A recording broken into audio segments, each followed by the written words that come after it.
Welcome back to another episode of Rebel Driver's Garage. I am Scott. I wanted to thank you guys for watching these videos. It's really helping me out. It's I get to work on this a little bit more, and I really appreciate the follows and the likes and the subscribes and the comments and all that. So thank you a lot. Today we're going to do a how-to, your basic how-to, how to rebuild a Holley carburetor. Now, there's a bunch of other videos out there, I'm sure, and I'm sure Holley has their own. What I'm going to do is show you how to do it the way I've been doing it for 25 years. And it's going to be, basically, it's the K.I.S.S principle. Keep it simple, stupid. All right? Don't overthink it.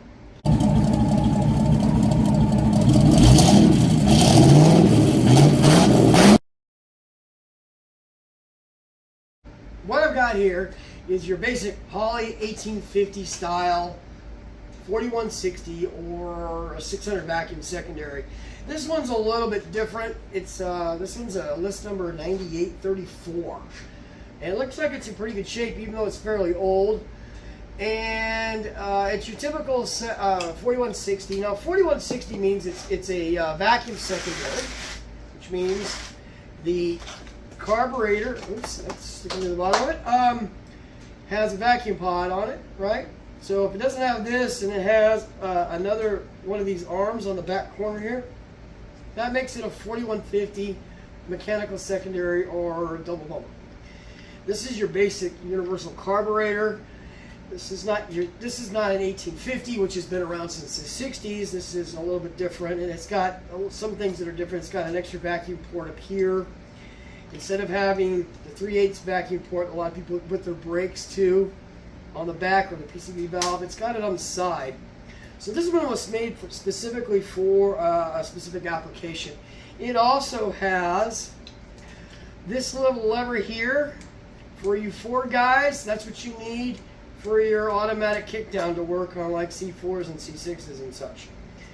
This one does not. Also, it's so old it actually has a screw-in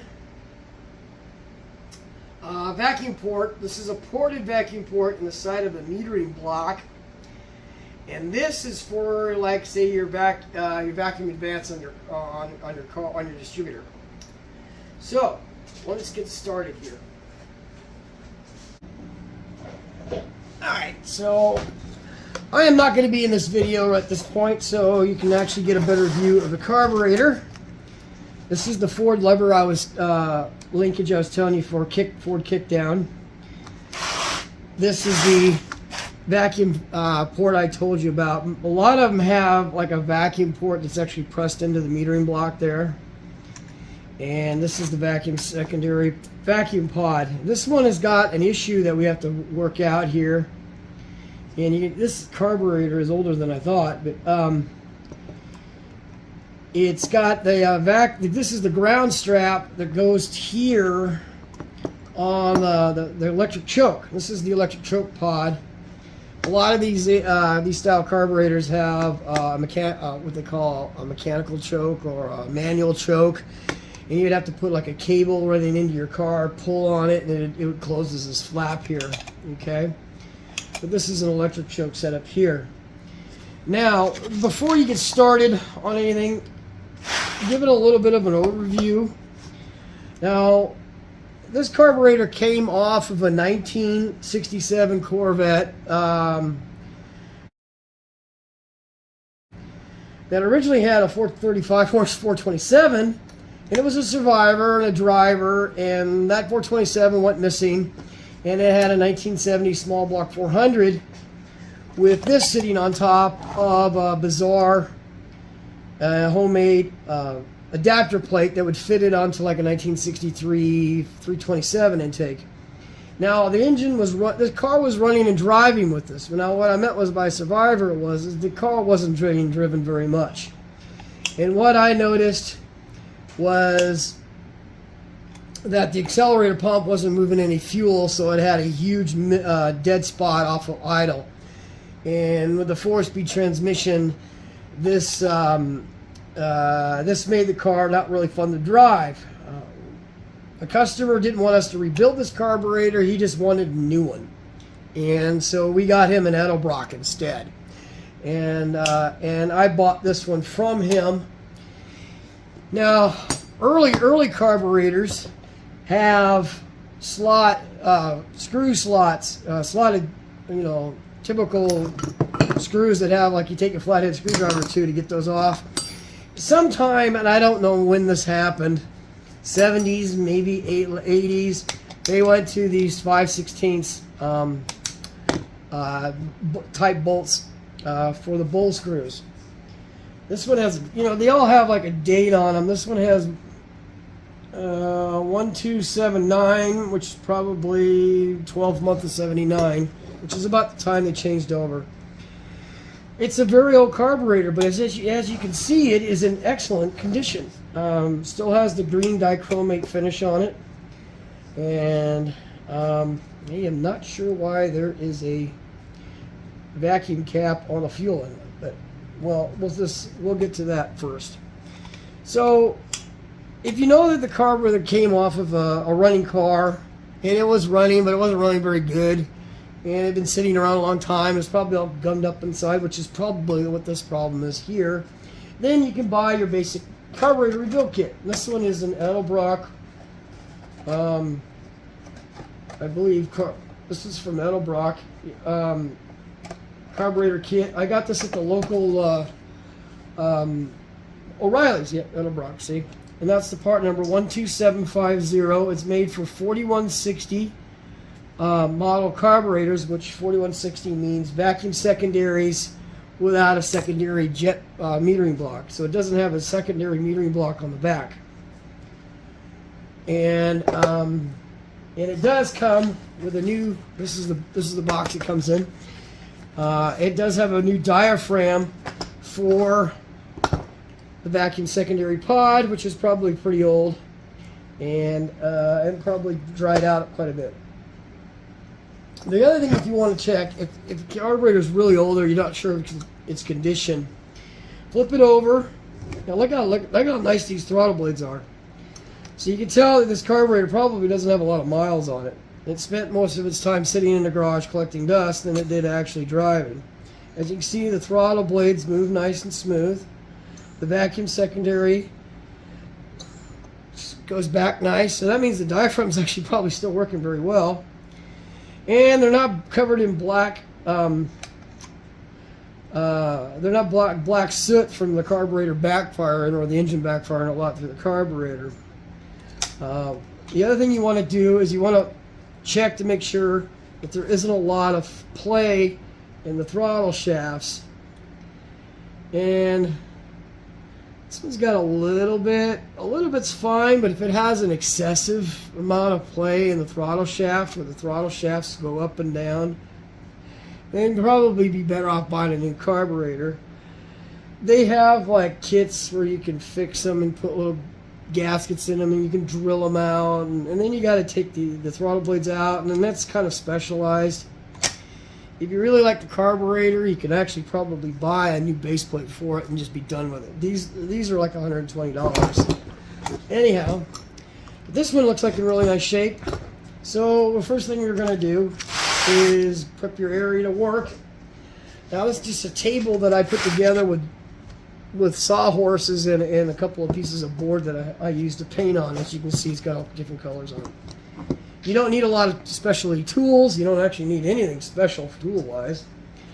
This is what I got here to do this with the carburetor. Right here. This is what I got. A pair of needle nose pliers, a flat-bladed screwdriver, or what do they call this, number 2, a small flat-bladed screwdriver, a Phillips head, a nut driver with a 5/16, and a 1-inch wrench, open-end wrench. That's for the power valve. And I'll probably get a smaller wrench. I can't remember what size this is to take this off. This is the fuel inlet. And I'm probably going to get a pair of pliers to get this off because it is crazy stiff on there.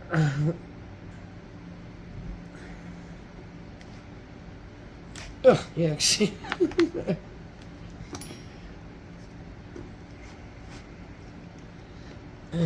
My gosh, that is one old vacuum cap. Alright. And it had this thick Holley base plate gasket underneath of it that's stuck to it, and I got to clean that off, the old one. The other thing you might want to get is a couple of cans of carb cleaner. This is brake clean that I have. This one's almost empty. Here's a can of carb cleaner I have. This is, you know, your typical little cheap $2 drain pan. And that's about all you need, really. If your carburetor is really, really, really, really dirty, or it's really, really old, say you're rebuilding something from the 50s, then you might want to get a can of that, what they call Berrymans Chem Dip. And that's a carburetor dip. And let me tell you, if you got to go to that route, be particular about the clothes you're going to wear, because if you get that on your clothes, it ain't coming out. That smell, it smells horrid. It smells like a chemical waste dump. And and you get it on your clothes, it will not wash out. And if you have any sense at all, you will not wash those clothes with anything else that you really want to keep. All right? So, this is also some of the funky things that you find. Instead of a vacuum cap here, they have a piece of vacuum line with a screw stuck in it, which is common. So I'm going to yank that off here. Probably, well, it came off one piece. This one has a bigger cap, vacuum cap here for this.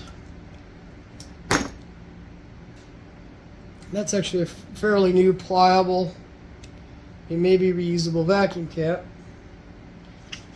Now, what do I take off first? I usually start with the front bowl here. This is your primary fuel bowl. This is your secondary fuel bowl. These 600s and some of the smaller carburetors like 450s and 390s have what they call a fuel transfer tube. So it's not a dual inlet where it has an fuel inlet both front and rear like some of the bigger carburetors have. But it has a tube, the fuel inlet's here, and then it has a transfer tube that moves fuel from the primary fuel bowl back to the secondary fuel bowl. Thing to do is we got to be careful when you take those out. You don't want to bend them because they are pretty easy to bend. So, first things first, let's get it apart. And the screws on this are pretty easy. So when I take these out, this one's got gaskets in it, and sometimes you can use the thread of the bowl screw to pull a gasket off, but yeah, this one's been together for a long time, so this is going to be some cleaning. I am betting this one has the original brown gasket still in it. If you ever worked with a carburetor that's old,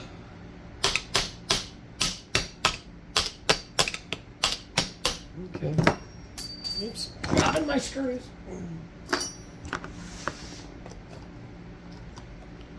Oh, wait a minute, I might get lucky. Oh, look at that. She's got the black gaskets in it. The brown ones tend to stick, and they're like concrete to get off, and you're going to use a wire brush and everything to get it. Here's your fuel transfer tube. It's like mild steel. It has these two O-rings on each end. And this is your backside of your metering block, and that's your power valve. This is something that some carburetors have that other ones don't. It's a transfer tube with two O-rings on it. This goes to your accelerator pump. So this is what your accelerator pump nozzle up here, underneath here. This is your accelerator pump diaphragm down here, which still works, which makes me wonder why the accelerator pump wasn't squirting any fuel. And we're going to get these two pieces apart. So I just sometimes use my big wrench and a little screwdriver here.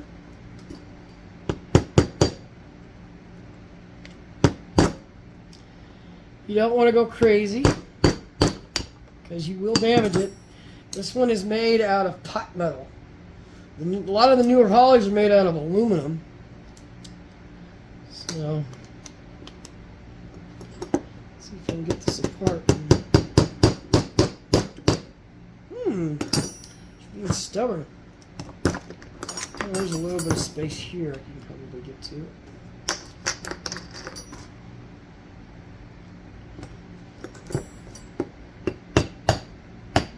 There it goes.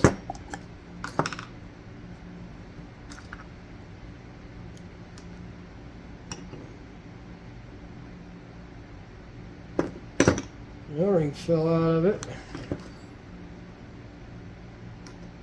Not sure what that O-ring goes to. That's weird. I don't know why there would be this O-ring in here. Okay, this is your float. This one's a plastic float. Your needle and seats are in here. This is a set screw and your nut to adjust it. This one has a spring underneath of it. Help get it going up.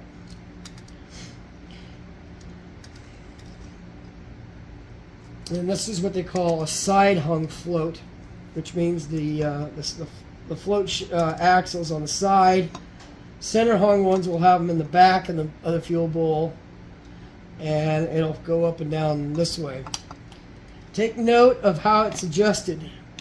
Okay, you see how this ledge here or line here on the float is basically parallel with the top of the fuel bowl. You want to make sure that you put it back to that, because that's actually the perfect setting to start off with on when you're putting your carburetor back together and to get it adjusted.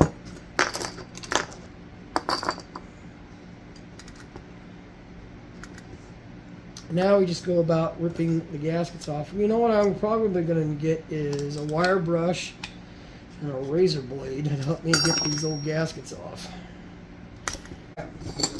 So we got a 5/8 wrench to take the needle and seat out.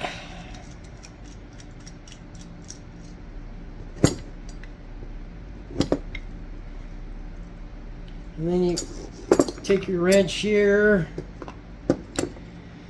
and, oops, come on.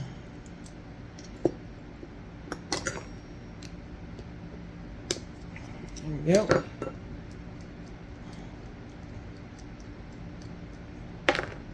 Okay. The gasket sometimes will stick to that. I just take a razor blade and pop that off. Throw that over there.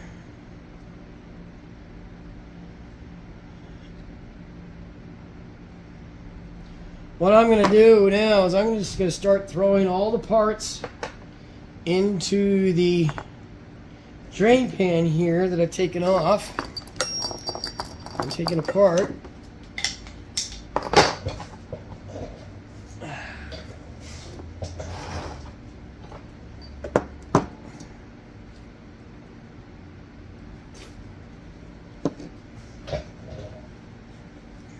Now, if you have trouble remembering where everything goes,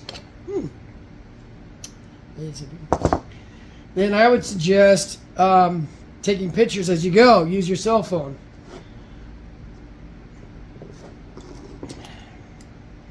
Looks like that one is bigger than 5/8.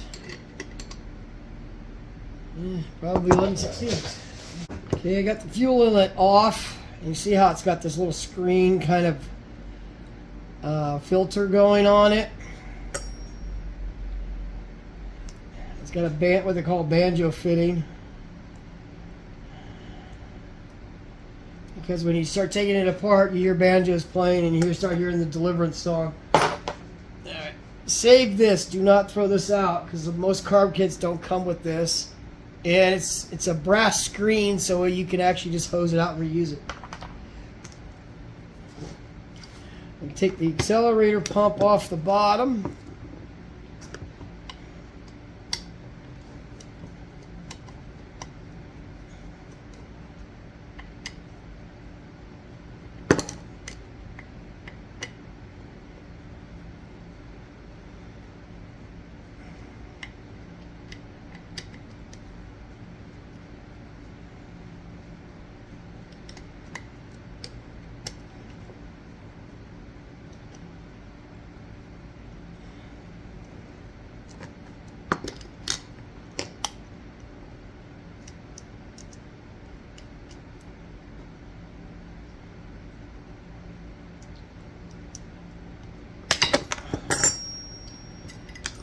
Okay. Whoa!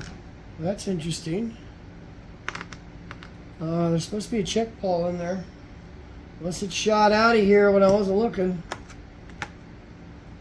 Supposed to be a little metal tang with a check ball holding that in. Amazing, that's in still good shape. It's not hard as rock. I'm gonna have to see if I shot that across the room. Let's start taking the metering block off. The actual Holley list number guide does not tell you what jets are that are supposed to be in this, which is odd. I'm going to take these out and see what they are.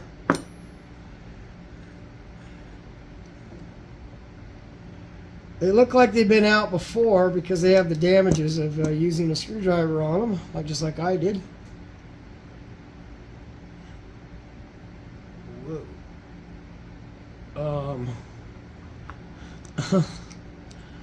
Okay.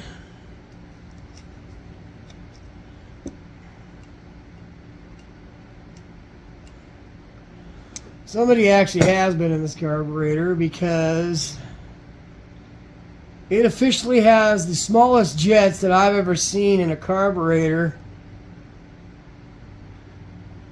Of the 1,000 Holley carburetors I rebuilt in my lifetime, I've never seen 41 jets. There's a little number. I don't know if the camera will... Are they? Wait a minute. I don't know. Hold the phone. Are they 641? These are tiny. Let me get my little wire brush here. I've never seen jets this small before in my life. At least Holley's.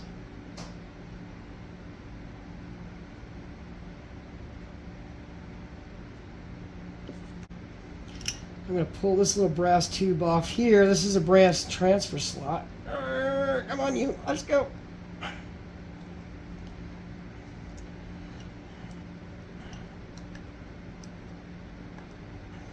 Goodness sakes.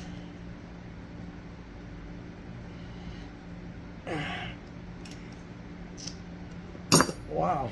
Take the power valve off.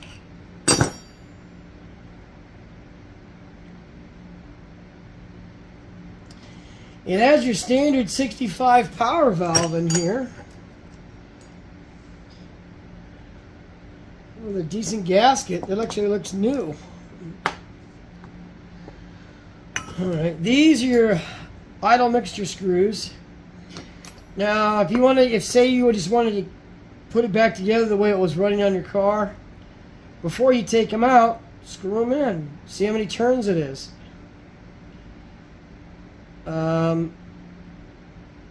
This one was turned 1/4 of an inch out, and it's supposed to be like an inch, 1.5 turns out. So they were trying to solve something on this carburetor and doing everything wrong, I think.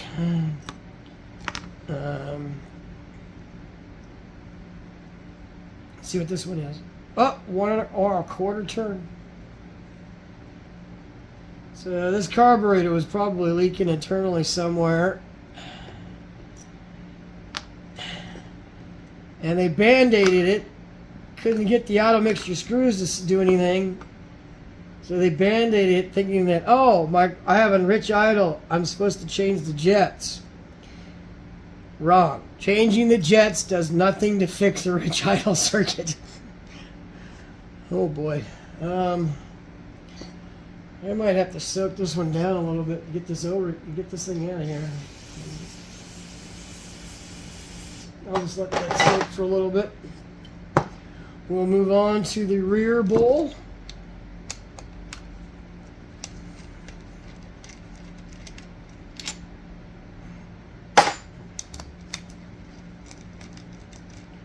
Sometimes you can use the bowl screws to pull the gasket out, see? Or most of it.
Okay, this fuel bowl has been bottomed out. The float's bottomed out. So they definitely had a rich condition going on that they were trying to solve, and they were doing everything wrong to solve it, I think.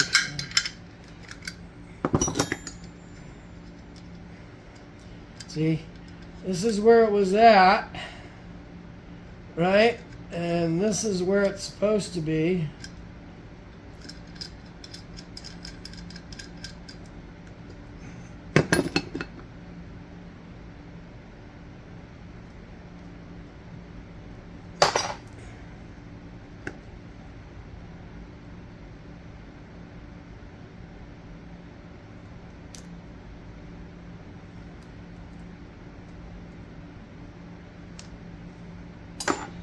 I am not going to pull the float out, but I will pull the needle and seat out.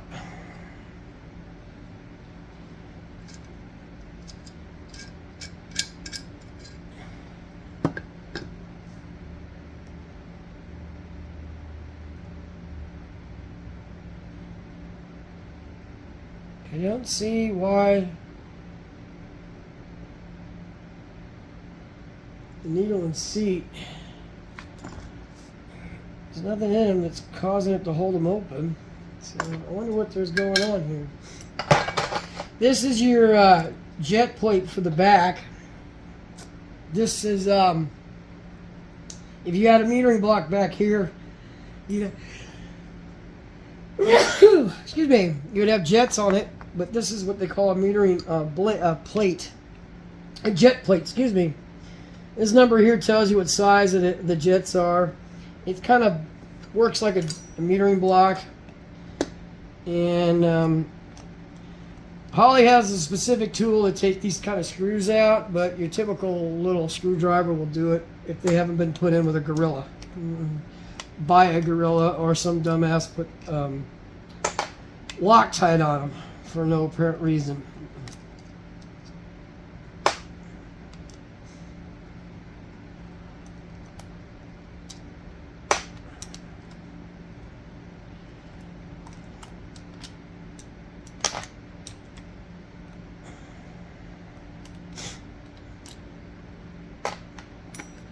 Okay, there's a gasket behind the jet plate.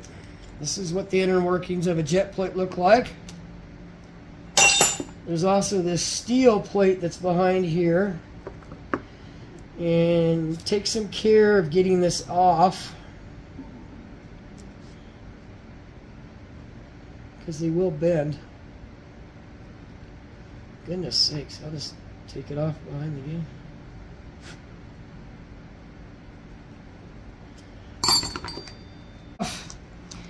Is this little E-clamp? An E-clamp, I guess. E-clip.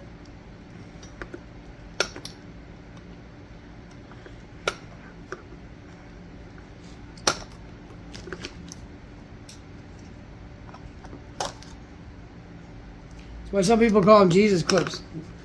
They go flying across the room and you yell, Jesus! I know I'm blaspheming. It's probably going to get me demonetized here. Alright. But first you have to take off the choke first. So we're going to take off the choke stove, as they call it.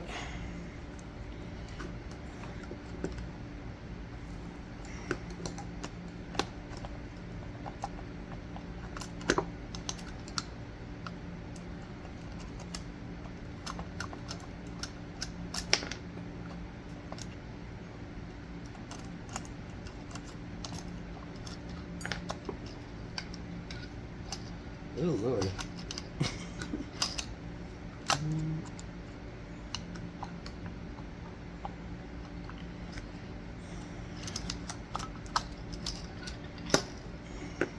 Look what's inside of here. Wow. Usually that's a clean part of the carburetor. Oh, that's odd. This is why they call it a choke stove. It's got this spring that when electricity goes through this housing, the spring expands and then it pushes the choke open like that. See? So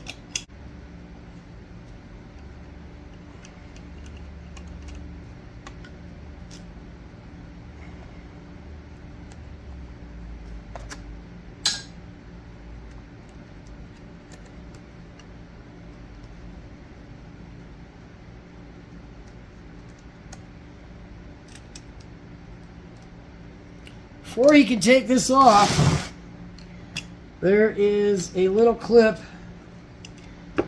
that holds the linkage rod for the choke plate up here onto the linkage, and that's where your needle nose pliers comes in.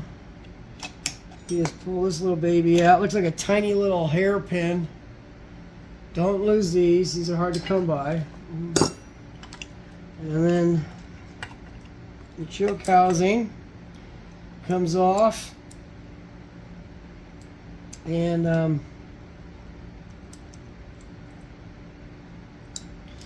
right in there, and then you can take 3 screws that hold the choke, the secondary diaphragm housing off.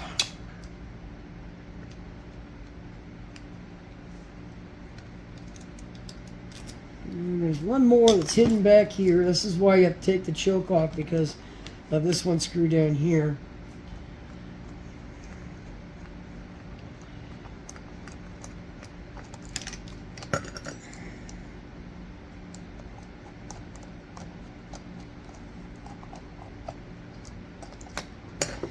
Off she comes. Then you can take the 4 screws off the top that hold the diaphragm on. Now this one is old enough that I'm betting there's a check ball in here underneath this lid.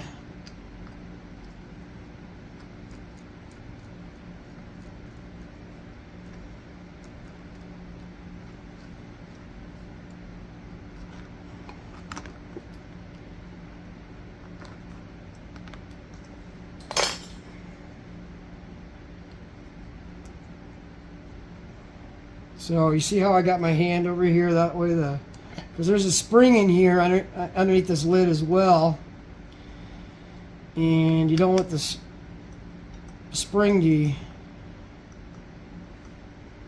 push the lid off and then you lose the check ball.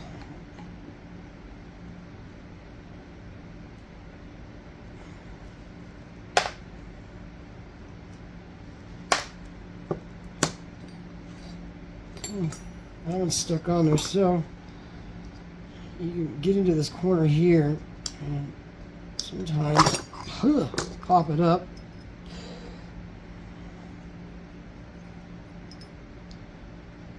It's got a newer spring in it. A pretty stiff one too. This looks like a black one. Oh, it doesn't have a check ball. It has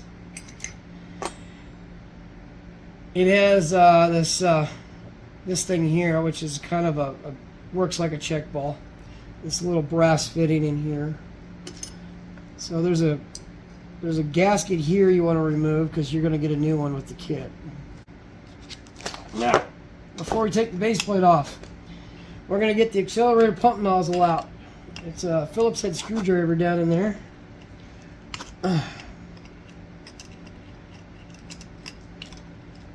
Okay, once we got it loose, because I'm not taking the choke blade off, I just use a pair of needle nose pliers to get it out, and I dropped it. It says it's a size 31. There's a number on it right there. Size 31. It's pretty big for a 600, but okay, you can tell this is an older carburetor because it has 8 base plate screws. See these 2 here? Holley never uses them anymore. They don't use them anymore. And if you're wondering why, I'll show you. Hang on one second. I'll grab this. a Holley for a 4-barrel or square plenum carburetor intake manifold has an opening like this on the top of the intake manifold where this bolts on. Well, if you bolt this on, right, see those 2 screws? If they fall out, guess where they go? If you're lucky, one of these screws will get jammed in your intake valve and completely destroy your intake valve, and you'll probably end up having to replace a cylinder head. If you're not so lucky, it'll go right past the intake valve and get bounced between your piston and your cylinder head and destroy the entire engine. So, if you come across the carburetor with these on it, do not reuse these 2 center ones. Right, throw these into your miscellaneous screw pile for something else. Now, you're probably not going to find anything else that these fit, because Holley uses some of the weirdest thread pitch screws I've ever seen. If you ever wanted to tap a bowl screw in your main body and put a helicoil in it, you have to order the tap from and helicoils from Holley, because they're the only ones that carry that weird ass pitch. And it's like $40.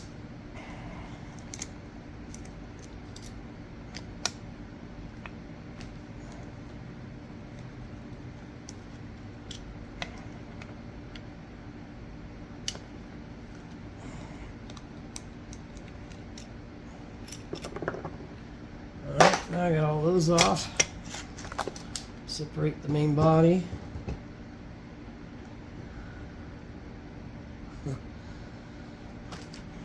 Save these gaskets for right now, because you use this one to match up to the new one, and you match the new one to this one when you put it back together, because it'll come with several different versions. Alright, now we got it all completely apart. There is no reason to take apart the base plate any farther than this. Okay? None whatsoever. There is no reason whatsoever. Now you can double check your throttle blade shafts. They'll go back and forth like that, but what you don't want is you don't want them bouncing around in the shaft, bouncing around in the body. And these are fine. I mean, this carburetor, it hasn't seen a lot of backfiring or anything like that. It's got this thing here in the bottom, which I'm not sure what that's about, but because it only goes into there. And this one does not have a power valve saver, because if it did, the power valve saver would be right there. Should be with a check ball. No, right there, excuse me. That's where your power valve goes through. That's where the fuel goes through into your carb from your power valve, right there.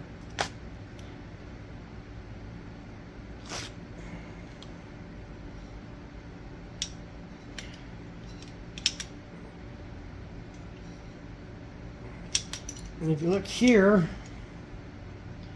there is a hole there and a hole there. Those are where your fuel goes through for your idle circuit. The idle circuit never shuts off, ever. So as long as the engine's running, there's fuel going through the idle circuit. So if that is not functioning right, trying to change jets or anything else is a waste of time, because all you're doing is band-aiding things. So, okay, now that we have our carburetor all apart, we're going to clean it out using a carb cleaner or brake cleaning, whatever. And what we're going to do is just generally, you're generally going to hose off everything like this, you get the dirt off of it. I'm going to move my soda so it doesn't smell like carb cleaner and taste like carb cleaner.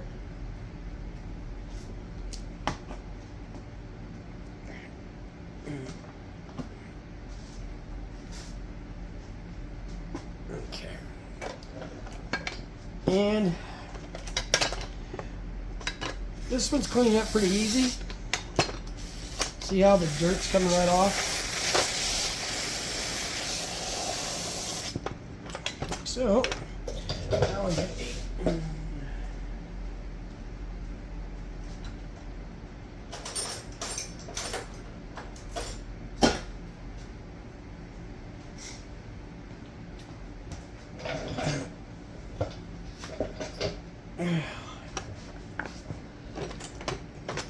I know that if it's pretty dirty, then you can take a spray like this and take a old toothbrush, right?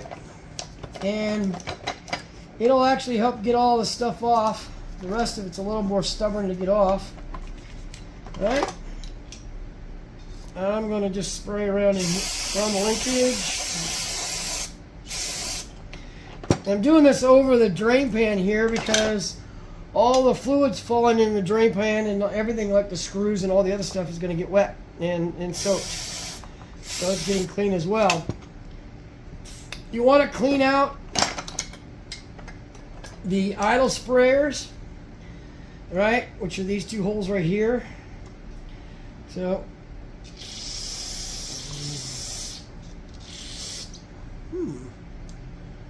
that's interesting.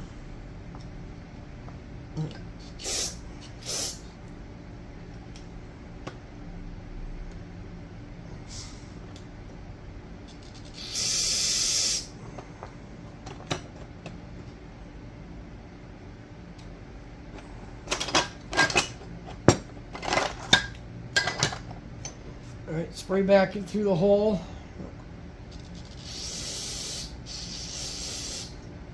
Okay. Now we take the main body and spray all these holes here because these are all your air bleeds that you're blowing out, right? So, see what it's doing?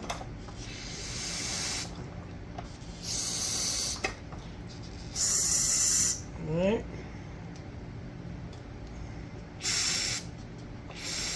It's spraying across the room there. Normally I do this outside on the ground or somewhere, but I'm trying to show you what I'm doing here. You want to get here. The center one here is your accelerator pump. Make sure that's sprayed out.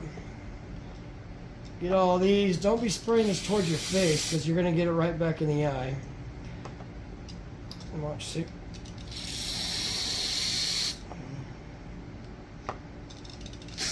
See how it sprays back?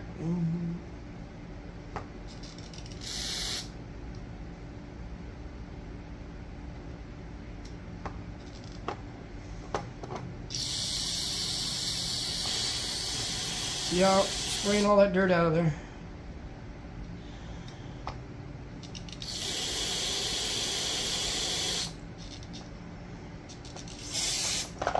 Okay. Do the same. The air bleeds are in there. Those are the air bleeds that you can see. I don't see. These are air bleeds right here. Outside are high speed, inside low speed. You want to spray them both ways. Make sure there's no dirt in those things because it'll. This is how your air gets mixed with your idle before it goes past the idle screws.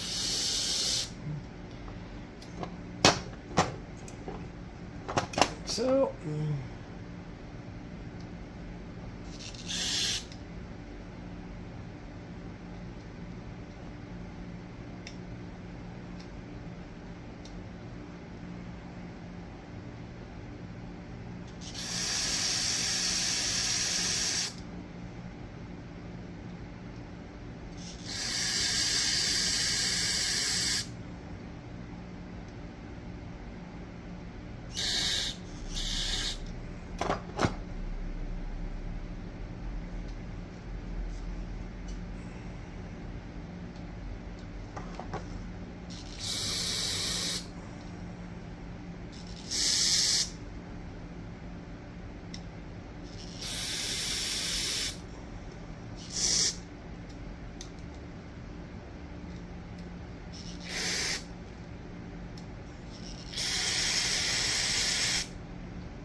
Okay, the next one, really important one, is the metering block. Now on the back of the metering block, there is all of these holes. There's even some really tiny ones there and there. See those? And there's not only the ones that way, but there's also one going that way. So you want to spray out every single one of these holes. See how it...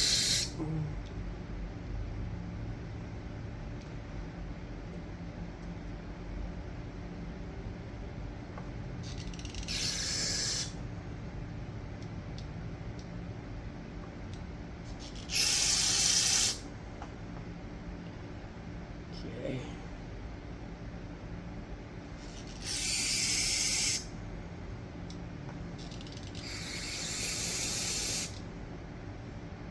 These are what they call emulsion. These are what they call emulsion tubes, right? So these are what are below your high speed and low speed air bleeds. This is where your air and fuel is mixed before it gets to the jet. This is where your air and fuel is mixed before it gets to your idle circuit, your idle mixture screws. The only thing your idle mixture screws, they don't control the amount of just fuel, but they also control the amount of air that comes through as well. So it's a control of air and fuel at the same time.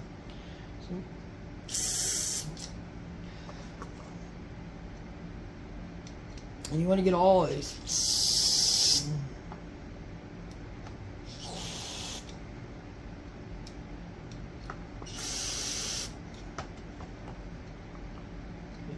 Any little speck of dirt in any of these holes and you'll have weird carburetor issues that you can't seem to explain and fix.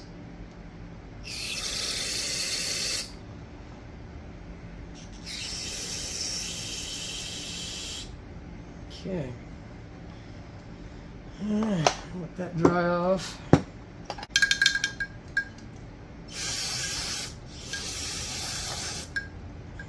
A lot of times, carburetor satellite, there's going to be this film of fucking muck all over the bottom of it.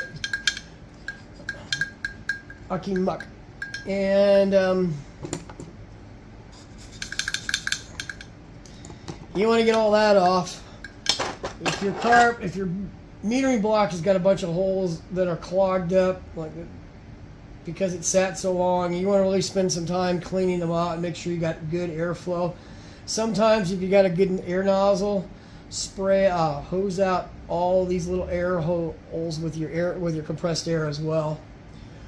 Sometimes I've used the can of compressed air that you use for your computers and laptops. I sometimes use those on that to clean them all out.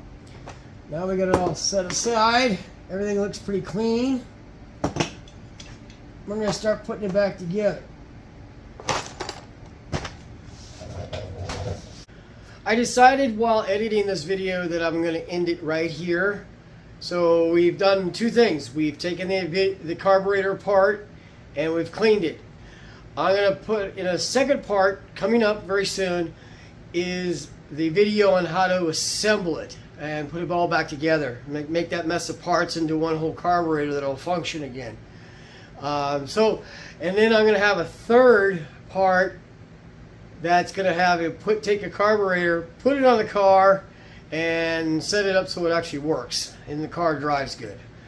So it's going to be three parts. This is part one where we just took it apart and cleaned it. The second part's going to be where we put it all back together and make a whole carburetor again. And then the third part is going to be when we make it run on the car itself. Okay? So I'm going to end it here. If you like this kind of videos, please like and subscribe. I can do more of these, especially on the carburetor stuff. If you want to know anything about like wiring or anything like that, let me know. Comments. I answer most every comment except for some of the really crazy and insane ones. But anyway, thanks for watching.